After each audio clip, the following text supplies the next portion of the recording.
So we have already finished till question number 5 in exercise 10.1 and today we are going to continue with question number 6. Let's have a look at it what we have. Without using the Pythagoras theorem, show that the points are the vertices of a right angle triangle. Correct. So the points are something given, so we called it as let A 4, 4, B 3, 5 and C minus 1, minus 1. We are supposed to show this without using Pythagoras theorem. Correct. As we know that right angle triangle, the Pythagoras theorem will help us to get the problem done easily. But here we are supposed to show that these are the vertices of a right angle triangle without using Pythagoras theorem. So how are we supposed to do this? So what I know is that अगर suppose if it is a right angle triangle, है ना, इसका मतलब कि कोई भी कहीं पे भी साइड होगी. फिलहाल I don't know where the vertex A, B and C will be. So I'm not putting any vertex right now. But what I can understand from this figure is that this angle is going to be 90 as it is a right angle triangle. Correct. If this angle is 90, that means this line and this line are perpendicular. Correct. So somehow if I get to know the slopes of all these 3 points, इन तीनों point की वजह से 3 side बनेगी, and let's find the slope of all those lines and then we'll identify कि ऐसी कौन सी दो line है जिनकी वजह से उनका प्रोडक्ट ऑफ स्लोप जो है वो -1 आ रहा है ना. सो द आइडिया इज कि हम यहाँ पे फाइंड करेंगे slope of AB, then slope of BC and then slope of AC. इस तरह से हम तीन साइड का स्लोप फाइंड करेंगे. Correct. And the values we will get. Now from those values we will identify which two lines are perpendicular by observing के उनका product जो है वो -1 आ रहा है. करेक्ट. पहले स्लोप फाइंड कर लेते हैं. कैसे फाइंड करेंगे? तो कि y2 minus y1 5 minus 4 upon 3 minus 4. So it will be 1 upon -1. So -1 is the answer. Slope of BC. So it will be -1 minus 5 divided by -1 minus 3 minus 6 by -4 यानी कि 3 by 2. And then find slope of AC. So 4 minus minus plus 1 and 4 minus minus plus 1. Oh, दोनों same. Correct. तो that is 5 by 5. तो मुझे मिला 1. Now by just looking at the slopes ना आपको एकदम easily आइडिया आ जाएगा. क्या आइडिया आ जाएगा? कि slope of AB into slope of AC है ना, क्या है? -1 into 1 that will be equals to -1 है ना. एंड चलो ये पता चल गया कि हाँ ये दोनों स्लोप जो है वो हमें ऐसा बता रहे कि AB and AC will be perpendicular. But according to this one हम कौन सा एंगल 90 बोलेंगे? So the vertex which is common यानी कि A. Now you can write B and C anywhere you like. Even if you write B over here and C over here, it doesn't matter. It will still be the same thing. Correct. So slope of AB and slope of BC उसका product आपको मिल गया -1. Therefore angle A is right angle. या फिर पहले आप ऐसा बोल सकते हो कि side AB and AC are perpendicular to each other. Therefore triangle ABC is right angle triangle. Correct. एकदम सिंपल सा प्रॉब्लम है. बस आपको थोड़ी सी रिस्ट्रिक्शन दी हुई है that you are not suppose to use Pythagoras theorem. Other than that you can use any of the method you like, but as we are understanding the chapter straight line, so by going with the slope is the option we have. Correct. Please take a note of this. Now let's have a look at the next question, which is question number 7. It's a very good one. So ध्यान देना क्या हो रहा है. Find the slope of a line which makes an angle of 30 degree with the positive direction of y-axis. 30 degree with positive direction of y-axis measured anti-clockwise. Generally हमें जो होता है वो ये पता होता है कि वो एक्स एक्सिस के साथ एंगल बना रहा होता है, करेक्ट। लेकिन यहाँ पे वाई एक्सिस के साथ बोला हुआ है और बोला है कि स्लोप ऑफ लाइन फाइंड करो, है ना। बस एकदम सिंपल सा प्रॉब्लम है। See I will just give you the hint, मैं आपको आइडिया दूंगा and you people will be able to solve it. सबसे पहले तो ये समझो कि अगर 30 degree with the positive direction of Y axis measured anti clockwise, यानी कि आपकी लाइन पास कहां से हो रही है ना, तो कुछ इस तरह से पास करवानी है कि जो y एक्सिस के साथ 30 डिग्री का एंगल बना है, यानी कि something like this makes an angle of 30 degree with positive y axis, correct. ये आपकी लाइन है ना। एंड एक्चुअली चलो मैं थोड़ी सी फिगर बड़ी बना देता हूं सो दैट आप लोगों को मैं उसी में पूरा प्रॉब्लम समझा दूंगा, है ना। Then will move further. Simple. Now let's say कि मैंने लाइन जो है वो कुछ इस तरह से बनाई and I know that this angle is 30 and I am always interested in finding the slope. जब भी हमें स्लोप फाइंड करना होता है तो हमारा इंटरेस्ट ये होता है कि हमें तो positive direction of x axis के साथ मेजर्ड एंटी क्लॉकवाइज का जो एंगल होता है वो फाइंड करना होता है। We are not suppose to find this. तो ये प्रॉब्लम क्यों इंपॉर्टेंट है और काफी बच्चे लोग जो है उसमें गलती करते हैं। They'll just see the value 30 degree with positive direction measured anti-clockwise and they'll simply find m equals to tan 30. That's where we are wrong. वहीं पे हमारा आंसर गलत हो जाता है, करेक्ट। सो पे अटेंशन, 30 डिग्री बोला है लेकिन y एक्सिस के साथ, है ना, not with the x axis. Whenever we are finding the slope will be always with the positive direction of x axis measured anti-clockwise. Simple. तो मुझे ये फाइंड करना है। Now I know this is my coordinate plane or axis, so definitely this angle is going to be 90. Let's say O, मैं यहाँ पे एक point दे देता हूँ A और यहाँ पे एक पॉइंट दे देते हैं B, correct. So this angle will be definitely 90. Now if this angle 30, then I can easily say that vertically opposite angle as well 30. सीधी सी बात है, उसमें कोई बहुत बड़ी डिफिकल्टी है नहीं, correct. Now you can do solve the problem in two ways. Either you can go for angle sum property in the triangle OAB, correct. So पहले ये दो एंगल पता है, फिर आपको ये एंगल मिलेगा, फिर लीनियर पेयर एक्सियम लगा के आप बाहर का फाइंड करोगे, है ना। उससे बेटर है हम इजीली खत्म कर सकते हैं। कैसे? तो कि this is an exterior angle, can I say this is exterior angle, है ना। And we all know that exterior angle is equals to the sum of two opposite interior angles. तो इसके साथ वाले को छोड़ के बाकी के दो अपोजिट यानी कि exterior angle let's call it as theta. तो आपको थीटा कितना मिल गया? 30 प्लस 90 यानी कि 120। नाउ स्लोप फाइंड करना है, m equals to tan theta यानी कि tan 120। अब tan 120 की वैल्यू अगर हमें नहीं आएगी तो फिर तो थोड़ी सी डिफिकल्टी हो जाएगी, करेक्ट। और प्लस मतलब कि यहाँ पे आपको पता है 90 plus 30, you will just replace the same value, तो वो कॉट में चला जाएगा, प्लस यानी कि एंटी क्लॉकवाइज, तो second quadrant tan negative minus cot 30, you will put the value of cot 30 and you will get the answer, correct. चलो I will start next question over here because ये question hint जैसा ही था but फिर भी मैंने अच्छा खासा solve किया है, तो बाकी का आप लोग खुद से कर सकते हो। बाकी का मतलब बचा कुछ नहीं है, फिगर ही बनानी है, इसको प्रॉपर फॉर्म में लिखना कि we know that exterior angle is equal to sum of two opposite interior angles. Reason तो देना पड़ेगा ना, write that so that you can write this angle. Once you get to know the angle, we'll definitely find the slope, correct. So let's have a look at next question number 8. Find the value of x for which the points are collinear, और points है आपके x, -1,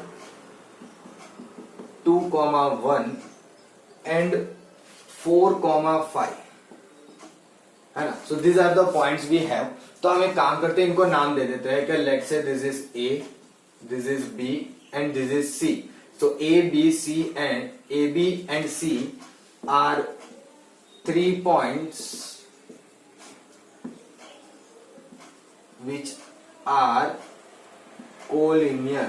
collinear होने का मतलब क्या होता है कि स्लोप्स आर इक्वल, है ना। एक्चुअल में आप तीन के स्लोप्स भी लिख सकते हो बट हमें यहाँ पे 2 काफी हो जाएगा, यानी कि slope of AB is equals to slope of BC, है ना। अब आप में से कोई ऐसा सोच रहा होगा सर, जैसे मैंने यस्टरडे भी कहा, you can go definitely, you can go for slope of AC and BC, correct. Somehow कहीं ना कहीं एक बार A का कोऑर्डिनेट आना चाहिए, एक बार, है ना। आई डिडंट से रिपीट होना चाहिए, B यहाँ पे रिपीट हो रहा है, A एक बार आना चाहिए, बिकॉज अननोन जो वैल्यू है x की वो उसी A में है ना।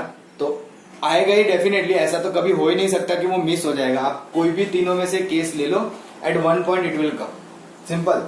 सो स्लोप फाइंड कर लेते हैं दोनों के। तो स्लोप क्या आएगा, AB यानी कि 1 minus minus plus 1 divided by 2 minus x, and slope of BC is 5 minus 1 divide by 4 minus 2, correct. तो 1 प्लस 1 2 अपॉन 2 माइनस एक्स 4 2। अब ये 2 नीचे लाओ, ये 2 ऊपर ले जाओ, सब जो भी करना है करो। Basically you will get 2 minus x is equals to 1। Am I right और नॉट? ये 2 नीचे ले आओ तो 4 4 कट हो जाएगा, इधर 2 माइनस एक्स और इधर 1 बचेगा। Yes definitely, so I will get x equals to 2 minus 1, यानी कि x की वैल्यू 1 है। Isn't it? ये देख, यहाँ पे पहले कट करोगे तो 2 बचेगा, ये 2 और ये 2 भी कैंसिल हो जाएगा, तो यहाँ पे 1 बचेगा। सिंपली यहाँ भी 1 है, ये ऊपर ले लिया, so will get definitely 2 minus x equals to 1 and will got x equals to 1। Very simple, कोई इतनी डिफिकल्टी नहीं है, करेक्ट। नाउ आई नो के हम कुछ चीजों को शॉर्ट में खत्म करते हैं, लेकिन you people are suppose to write that in detail, है ना। आप लोगों को उसको शॉर्ट में खत्म नहीं करना है, आपको उसे डिटेल में लिखना है। जैसे कि ये अभी क्वेश्चन नंबर 7 था, simple. Now we are done with 8, let's move towards question number 9। What do we have in question number 9? Again without using distance formula. देखो पहले एक प्रॉब्लम क्या, उसमें पाइथागोरस थ्योरम सॉल्व करने के लिए मना किया था, वैसे यहां पे बोल रहे हैं कि डिस्टेंस फॉर्मूला को यूटिलाइज करे बिना, show that the points are the vertices of a parallelogram, correct. तो जैसे कि हमने आगे भी देखा, तो यहां पे भी बोल देंगे let ABCD be a parallelogram, correct, having vertices. Vertices हमें प्रोवाइड किए हुए क्वेश्चन में। पहला वर्टाइसिस है -2, -1, जिसे हमने A बोल दिया। दूसरा वर्टाइसिस है 4, 0, B बोल दिया। तीसरा वर्टाइसिस है 3, 3, उसे C बोल दिया। और चौथा वर्टाइसिस है -3, 2, उसे हमने D बोल दिया। सो ABCD जो है वो पैरेललोग्राम है जिनके ये वर्टाइसिस है, और हमें डिस्टेंस फॉर्मूला के बिना ये बताना है कि ये जो वर्टाइसिस है वो पैरेललोग्राम के है ना। So to little bit understand, let me draw a parallelogram. It will definitely look like this, है ना। Don't consider it as a rhombus, it is still a parallelogram. ABCD, correct, BD और AC, ये आपके diagonal है। Now do we know something कि जिससे हम prove कर सके कि ये जो 4 वर्टाइसिस दिए हुए हैं वो पैरेललोग्राम के हैं, और वो भी बिना डिस्टेंस फॉर्मूला यूज किए, है ना। We are not suppose to use distance formula. So then how are triangle, sorry triangle वाला फॉर्मूला यूज कर सकते हैं। बेटा ट्रायंगल वाला फॉर्मूला हम डेफिनेटली यूज कर सकते हैं, बट ट्रायंगल वाला बेटा हमें एरिया नहीं चाहिए। We are going, you are looking to say area, I don't want to find area. तो पैरेललोग्राम का वो लॉ था ना कि अगर डायगोनल बी से डिवाइड करते हो इक्वल एरिया होता है। That's the very good one. Let's say this is point P, हम इसको पॉइंट P बोल देते हैं। तो यहां से हमें, जैसे आपने कहा कि हमें क्या करना है, हमें कुछ प्रॉपर्टीज याद करनी पड़ती है when we look at some kind of quadrilateral. अगर आप पैरेललोग्राम देख रहे हो तो try to recall all the properties, like diagonal of a parallelogram bisect into 2 congruent triangles, then opposite sides are parallel, opposite sides are equal, opposite angles are supplementary, है ना। all the properties should rush in your mind, है ना। सारी properties एक साथ आनी start करनी चाहिए। उसमें एक प्रॉपर्टी ऐसी है that the diagonals of a parallelogram bisect each other, है ना। यानी कि जैसे हमने यहाँ पे पॉइंट P रख दिया, तो अब हमारा टारगेट क्या है कि हम फाइंड करेंगे कि भाई ये पॉइंट P यानी कि mid point of AC and mid point of BD if it becomes equal, तो हम बोल सकते हैं कि हाँ ये पैरेललोग्राम है, जिसमें हमने डिस्टेंस फार्मूला का कोई यूटिलाइजेशन नहीं किया। करेक्ट। सो सबसे पहले फाइंड करेंगे मिड पॉइंट ऑफ AC, क्या आएगा, तो ये रहा A और C, -2 plus 3/2 and -1 plus 3/2. So I got midpoint 1/2 and 2/2 1. फिर फाइंड करेंगे मिड पॉइंट ऑफ BD यानी कि सेकेंड डायगोनल, है ना, वो कितना आएगा, तो कि ये रहा B और D, 4 - 3/2 and 0 -2, सॉरी प्लस आता, ओ प्लस ही आता है लेकिन वहां पे माइनस था इसीलिए माइनस हो गया था, that was my bad. 4 - 3/2 and 0 plus 2/2, so this is also 1/2 and 2/2 also 1, so we can understand, देखो मिड पॉइंट दोनों के इक्वल आ गए, है ना, किसके, दोनों डायगोनल के मिड पॉइंट इक्वल है। इसका मतलब हम ये बोल सकते हैं कि यहाँ पे जो इस क्वाड्रिलेटरल में, जस्ट कंसिडर लाइक दिस के 4 वर्टाइसिस है, तो ये क्वाड्रिलेटरल है, करेक्ट। तो इस क्वाड्रिलेटरल के अंदर के जो 2 डायगोनल है उनके मिड पॉइंट सेम है, यानी कि हम ऐसा कहना चाह रहे हैं कि डायगोनल्स जो है वो एक दूसरे को बाइसेक्ट कर रहे हैं, सिर्फ बाइसेक्ट कर रहे हैं। I am not saying at right angle, don't be misconcept, है ना, राइट एंगल रोम्बस में होता है, यहाँ पे नहीं, यहाँ पे सिर्फ बाइसेक्ट करेगा, है ना, और बाइसेक्ट करने की वजह से ये प्रॉपर्टी यूटिलाइज हुई कि भाई मिड पॉइंट सेम आने चाहिए। I got the mid point and then definitely you will be writing the closing statement, है ना। क्लोजिंग स्टेटमेंट लिखना हमेशा प्रीफर करना कि mid point of AC is equal to mid point of BD, therefore diagonal bisect each other and therefore ABCD is a parallelogram, या फिर therefore ABC and D are the vertices of a parallelogram. Am I clear? So please take a note of this and then we'll move further. Okay, now let's go for the next one, which is question number 10. 9th we did, yes. Find the angle between the x-axis and the line joining the points 3, 1, sorry, -1 and 4, 2. So let's say A है 3, -1 and B 4, -2. तो question says that we have to find the angle between the x axis and the line, है ना, कि line और x axis के बीच का angle हमें find करना है। तो सबसे पहले तो देखो हम एक क्वाड्रेंट बना देते हैं, मतलब कि कार्टेशियन प्लेन बना देते हैं। This is now my X axis, correct, then let's say this is Y, but उसको अभी मैं नहीं लिख रहा because I am interested in the points which we have right present over here. So पहला है 3, -1, सो लेट्स से 3, -1 कहीं यहाँ पे होगा, है ना, थोड़ा इधर ले लेते हैं, एंड 4, -2 कहीं यहाँ होगा, isn't it? This will be 3, -1 and this will be 4, -2.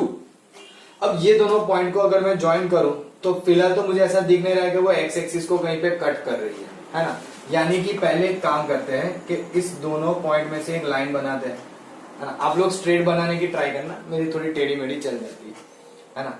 तो पहले तो मुझे क्या करना पड़ेगा, इन दोनों पॉइंट से बनती हुई लाइन का स्लोप, है ना, और मुझे एक्स एक्सिस बोला है, उन दोनों के बीच में एंगल, तो कैन वी ऑब्जर्व कि ये भी एक एंगल बन रहा है उन दोनों के बीच में लाइन, यानी कि इन दोनों पॉइंट से बनती हुई लाइन और एक्स एक्सिस, उसके बीच में ये एंगल भी है ना, दो एक्चुअली है, ये एंगल और ये दोनों उसके बीच में ही है, हाँ। But we can see something like this over here, और ऐसे भी हम हमारी फॉर्मूला में जब एंगल बिटवीन की बात करते हैं तो मॉड्यूलस पुट कर देते हैं, है ना, तो हमें तो जो भी मिलना है वो 0 से 90 में ही मिलना है, करेक्ट। चलो, सो पहले सबसे क्या करते हैं कि इस दोनों पॉइंट्स की वजह से जो लाइन बनेगी उसका स्लोप, यानी कि slope of AB, let me से M, क्या आएगा, -2 +1 एंड 4 -3, सो -1/1 यानी कि -1, इसका स्लोप कितना आया, -1, है ना।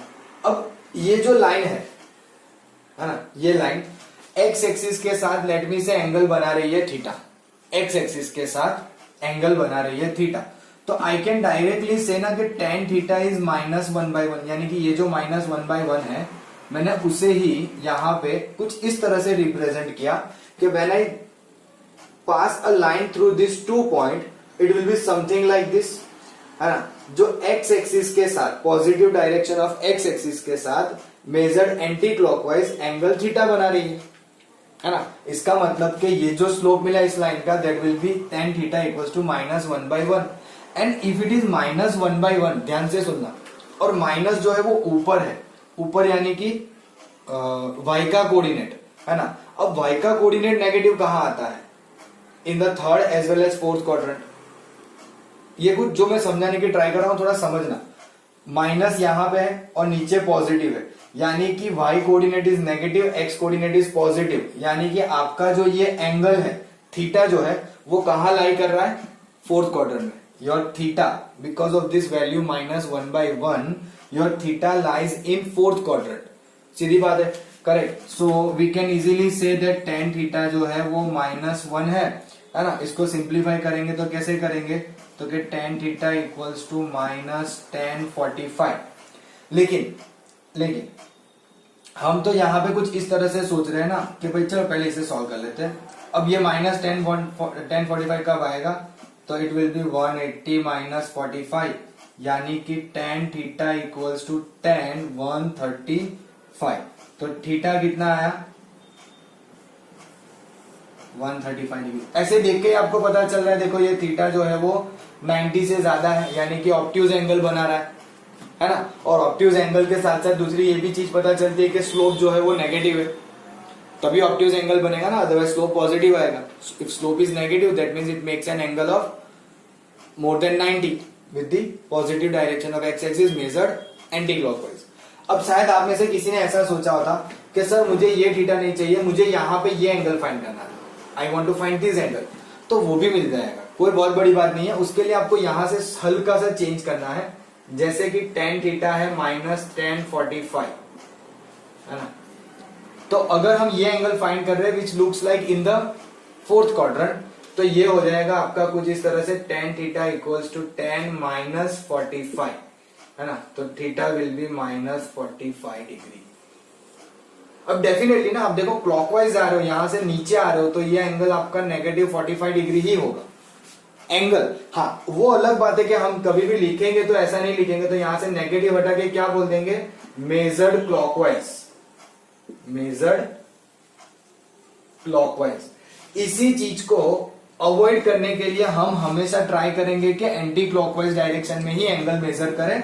सो पॉजिटिव नेगेटिव का जो प्रॉब्लम है वो रहे ही नहीं, हमेशा पॉजिटिव ही मिले, और इस चीज को अवॉइड करते हैं। Otherwise you have to write angle तो पॉजिटिव। हम यहाँ पे जब थीटा लिखेंगे तो थीटा तो 45 लिखेंगे, क्यों? क्योंकि एंगल जो लीनियर पेयर एक्सियोम के हिसाब से अगर ये लाइन है तो 180 डिग्री होना चाहिए, तो उसके हिसाब से एंगल जो है थीटा 45 दिखना चाहिए। बट हम क्लॉकवाइज मेजर कर रहे हैं तो वो तो नेगेटिव काउंट होता है ना। दैट्स व्हाई हमने यहाँ लिख दिया थीटा 45 है, लेकिन मेजर क्लॉकवाइज।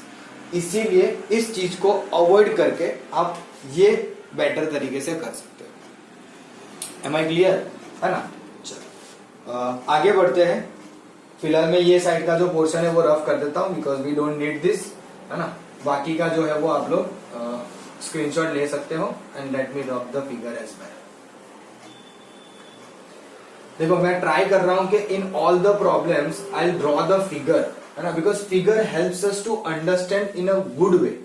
थोड़ा डिटेल में समझ आता है कि अच्छा हाँ ऐसा कुछ चल रहा है ना। चलो let's say next one is question number 11। What do we have? The slope of a line is double the slope of another line, यानी कि एक स्लोप जो लाइन का है वो दूसरी लाइन की स्लोप से डबल है। If the tangent of the angle between them is 1/3, यानी कि आपको टेंजेंट दो लाइन के बीच का एंगल बोल दिया है 1/3, यानी कि tan थीटा। तो कहा है कि स्लोप ऑफ लाइन फाइंड करो। बहुत सिंपल सा कंसेप्ट है, tan थीटा बोल दिया है। दूसरा क्या बोला है कि एक स्लोप जो है वो दूसरे लाइन के स्लोप से डबल है। तो एक काम करते हैं, पहले ऐसा लिखते हैं, let the slope of one line is m, then the slope of another line is 2m। सीधी सी बात है, एक लाइन का स्लोप अगर m है तो दूसरी लाइन का स्लोप उससे डबल है, तो कितना हो जाएगा? 2m। सो मुझे दोनों स्लोप पता चल गया, काइंड ऑफ m1 m2 पता चल गया है, ऐसा बोल सकते हैं. So tan theta is equals to modulus में m1 minus m2 upon 1 plus m1 m2. See every time I am writing in a different way, कभी m1 माइनस m2, कभी m2 minus m1, because it doesn't matter at all. कोई कुछ फर्क पड़ता नहीं है, it is in modulus. Simple. चलो tan theta की वैल्यू 1/3. पहला स्लोप का पहली लाइन का स्लोप m है, दूसरे का 2m है, divide by 1 plus m into 2m. तो ये कितना होगा 1/3. This will be minus m divided by 1 plus 2m square. Correct.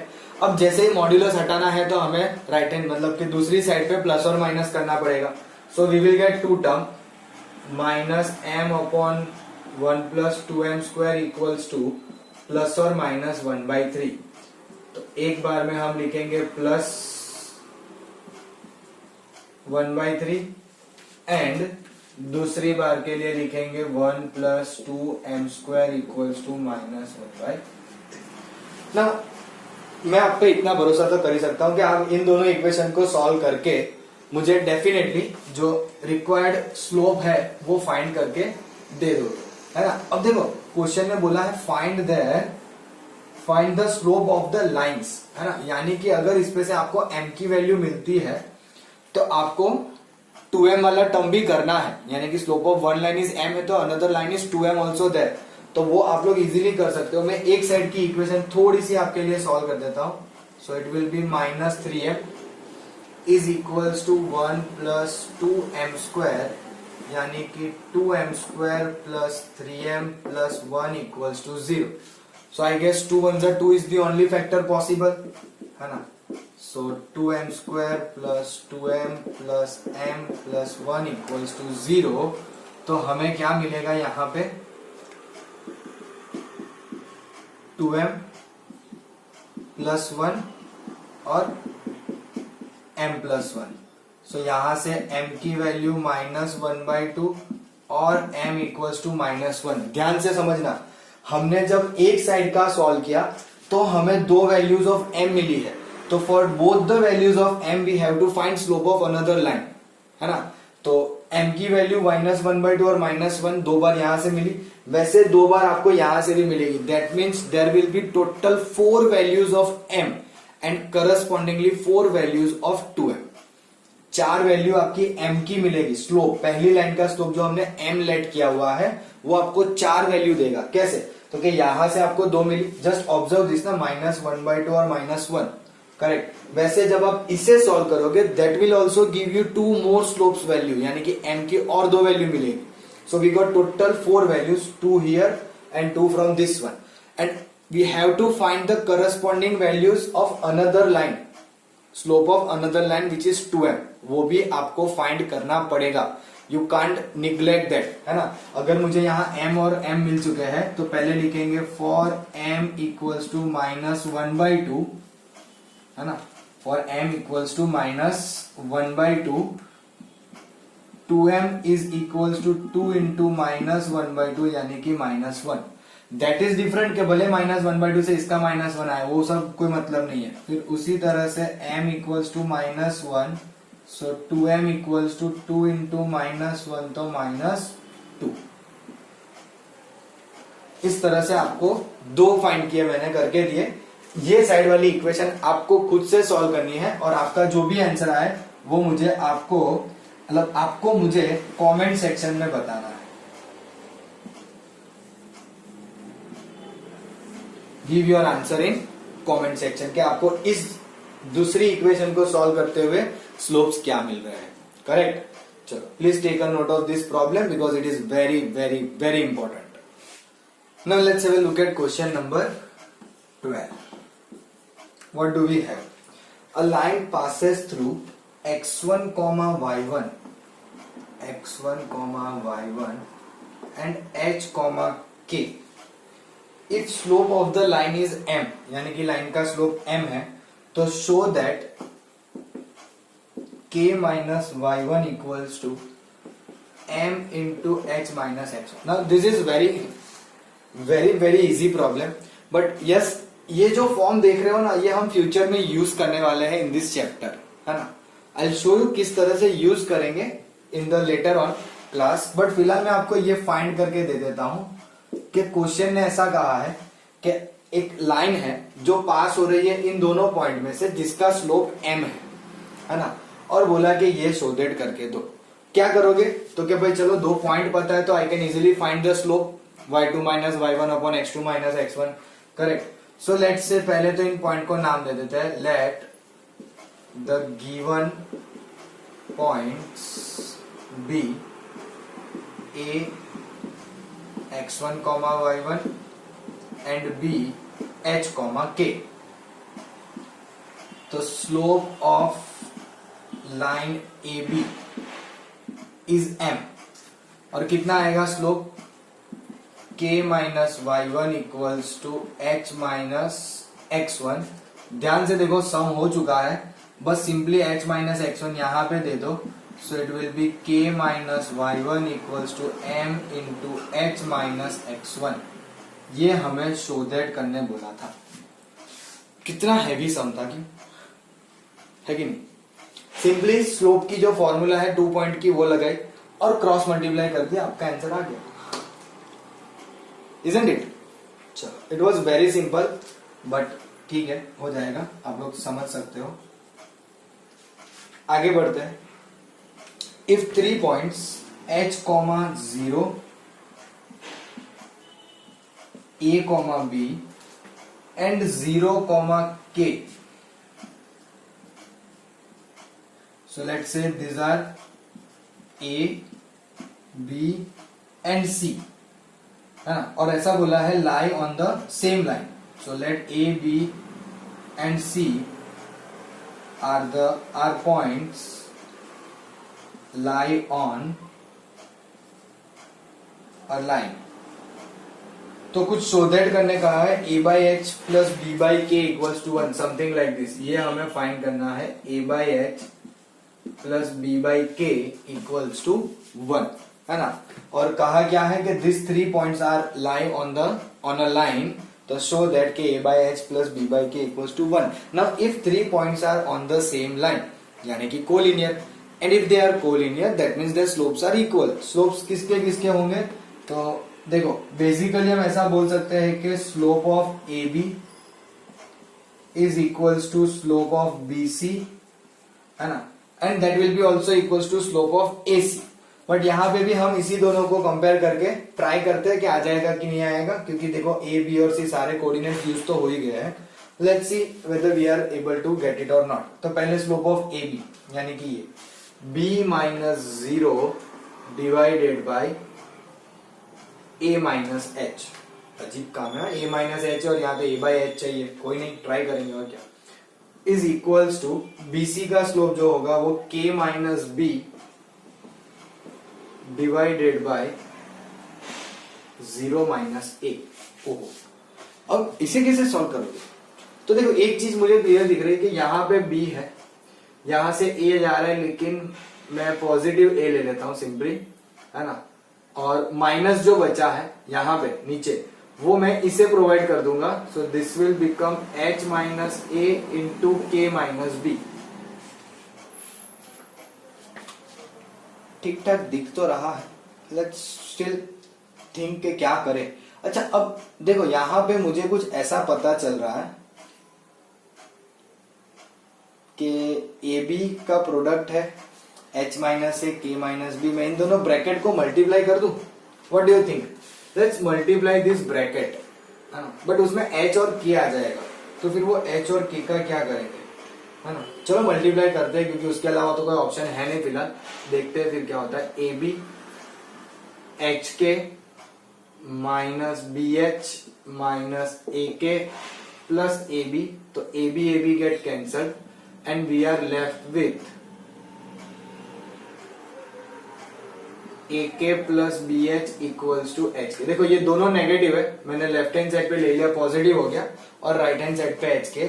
और अब ऐसा बोल देते हैं कि dividing above equation by H के से डिवाइड कर दो, तो ये हो जाएगा a k by h k, plus B h by h k is equals to H k by h k. तो एच और के कट, यहाँ पे गलत कट हो गया, के नहीं कट होगा, एच कट होगा। So let's say H K, H H get cancel, K get cancel and this is your answer. आ गया ना, देखो a by H plus B by K equals to 1, वही हुआ। अच्छी बात ये है कि प्रॉपरली यहीं पे खत्म हो गया, बट कुछ प्रॉपरली नहीं, मैंने अननेसेसरी ये स्टेप बढ़ा दिया, वरना डायरेक्ट आंसर लिख सकते थे।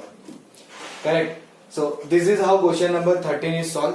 ध्यान से, जैसे मैंने कहा, आप slope of A B, B C और सी ए तीनों स्लोप इक्वल होंगे because the points are collinear. Now it is up to us कि हम कौन से दो स्लोप को इक्वल मान के स्टार्ट कर रहे हैं।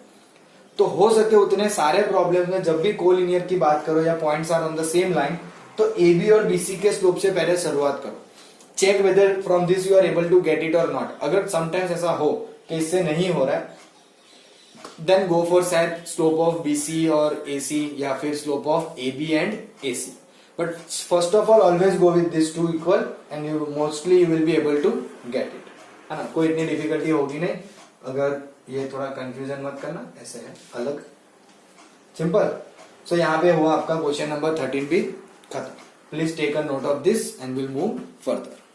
Now let's have a look at question number 14, and for the 14th question I have already drawn the figure for you, but what does question says? Consider the following population and year graph in figure. So this is that figure. Find the slope of the line AB. Okay, this is our point A and this is B, and using it find what will be the population in the year 2010. 2010 के हिसाब से कितना population होगा, 2010 comma dash, ये population find करना है। Correct. एक चीज यहाँ पे ध्यान से देख लेना, this is population in crore, है ना। तो 92 97 जो है वो करोड़ में है, 92 इसके लिए है और 97 इसके लिए, वो थोड़ा ऊपर नीचे लिखा है जगह के हिसाब से। चल अब करेंगे कैसे, है ना। तो सबसे पहले क्या कहा है, स्लोप फाइंड करने को, है ना। तो find the slope of line A B. तो पहले एक काम करते हैं, हम लोग फाइंड कर लेते हैं slope of line A B. कितना आएगा स्लोप, तो क्या 97 माइनस 92 डिवाइडेड बाय 1995 माइनस 1985, यानी कि 5/10, दैट इज 1/2 डेफिनेटली। चलो कोई बात नहीं। अब हमें फाइंड करना है कि 2010 में कितना पॉपुलेशन है। तो कुछ ऐसा करना पड़ेगा, लेट द पॉपुलेशन